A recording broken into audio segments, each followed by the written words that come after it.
All right, this is Draw Me Close, Part 2, which is TOG, Time Alone with God. Before we get to that, real quick, last time we looked at the separation between mankind and God.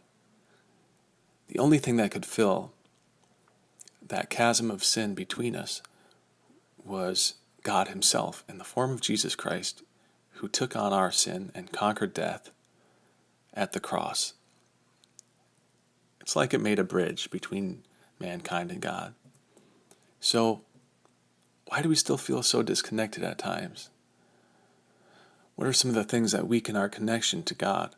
Sin is one of them. Confusion is one of them. When we're upset or maybe even angry at God because things happen in our lives that we don't, that are just crummy, that can do that as well. But we want to look at what is it that we can do to try to have a close connection with God. And the first thing is to take some time alone with Him. So we had a student do this Bible drill, and everybody just tried to shout out things, numbers, and things to distract him to make it more complicated to find Mark 1:35. And this is in the early morning, while it was still dark, Jesus got up, left the house, and went away to a secluded place and was praying there. And in Luke 5:16, but Jesus Himself would often slip away to the wilderness and pray. These are two good examples, but not by any means the only biblical examples of how Jesus would take time alone to spend with the Father. Now, Jesus was God. He was fully God. He was fully man. So the idea that Jesus prioritized time to connect spiritually with the Father,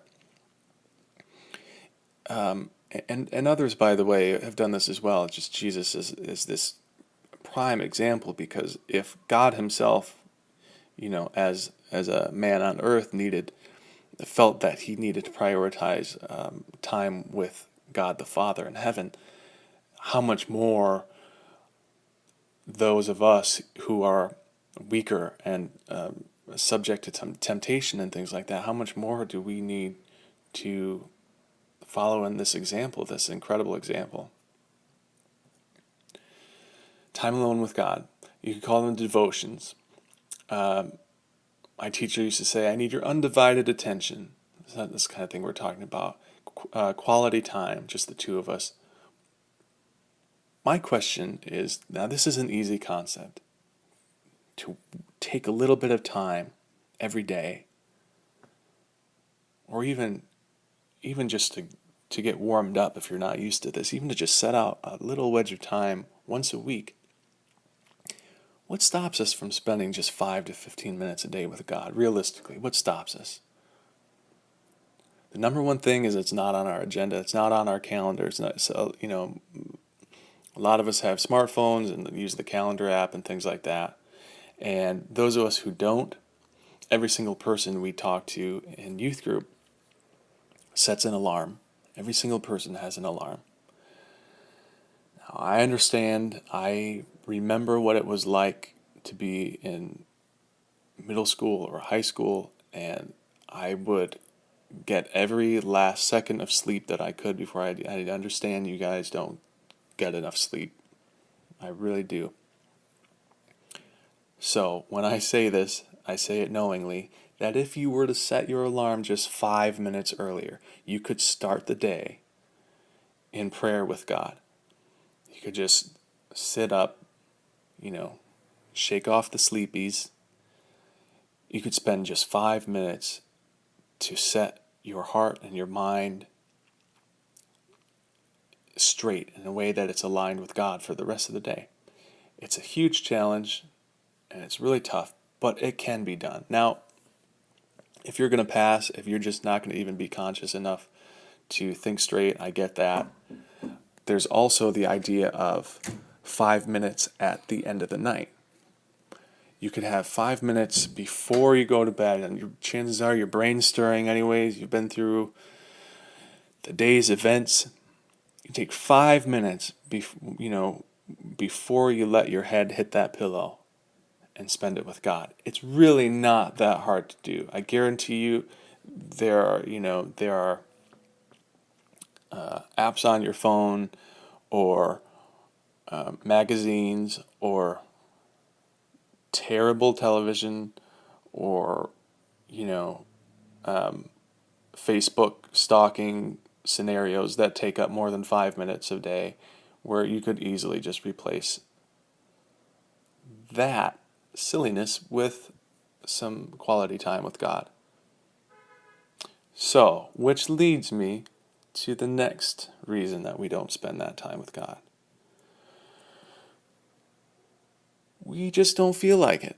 We just don't feel like it. We'd rather Facebook stalk. We'd rather play that video game. We would rather read that magazine. We'd rather just lay on the floor and look at the ceiling. There are people who don't like the taste of water. Now, I don't mean they prefer the taste of something else, because water doesn't really taste like anything. But there are people who take your best bottled, purified, distilled, reverse osmosis water. They take a sip of it and they think it tastes gross. I have a couple friends who are like that. Well, you might be thinking, water doesn't taste like anything. Why would that be gross? It's because they're so not used to drinking water that they actually have an aversion to it. They have a lot of sodium in their diet. They don't hydrate properly, and so when water touches their tongues, it's like a troll that lives underneath a bridge and is exposed to light, for the first time in years. There's this sense of an aversion, just a hatred for something that is actually very good for them. Similar to exercise. I've been in really good shape at times, and I've been in really bad shape at times.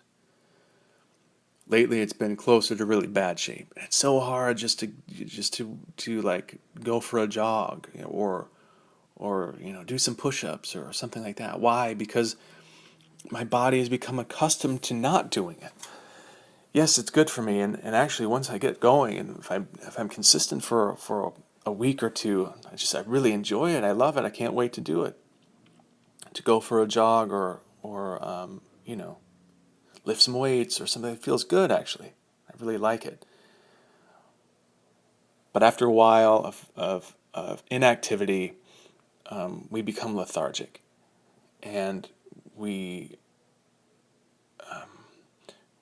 get to a place where we actually resist those things that are good for us. And it's the same with spirituality.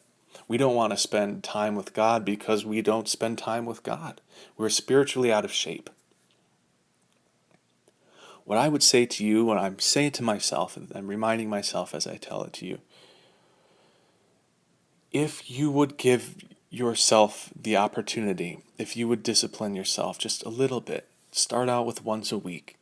Try to work in. They say form a good habit takes about 30 to 40 days. If you gave it 30 to 40 days and you gave God 5 minutes out of your day, at the end of that 40 days, you would not want to go back. Sure, there would be times when you felt busy, and you might miss a day. You might miss an opportunity to have a little one-on-one time with God, but you would miss it. The difference is, right now, I don't want to be assuming, but right now, if you do not have a consistent time alone with God schedule, you're not missing anything. You don't care that you don't have it. So I'm trying to appeal to your logic. Just like water is good for your body, just like exercise is good for your body, spending time with the Creator is so good for your spirit, for your mind, for your soul. You won't know until you try. You won't know how much you love it until you try. Start with just once a week, 5 minutes. If you can't do that, you can do that. Oh, there's this good song, as the deer pants for the water, so my soul longs after you. You alone are my heart's desire, and I long to worship you. You alone are my strength, my shield. To you alone may my spirit yield. You alone are my heart's desire, and I long to worship you. Is that your attitude toward God? Is that my attitude? To say you alone are my heart's desire, that I long for you the way that a deer running through the forest longs to find a stream and have a drink.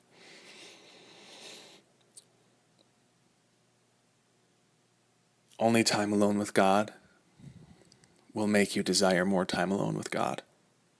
It's a discipline. And you can do it. I promise you.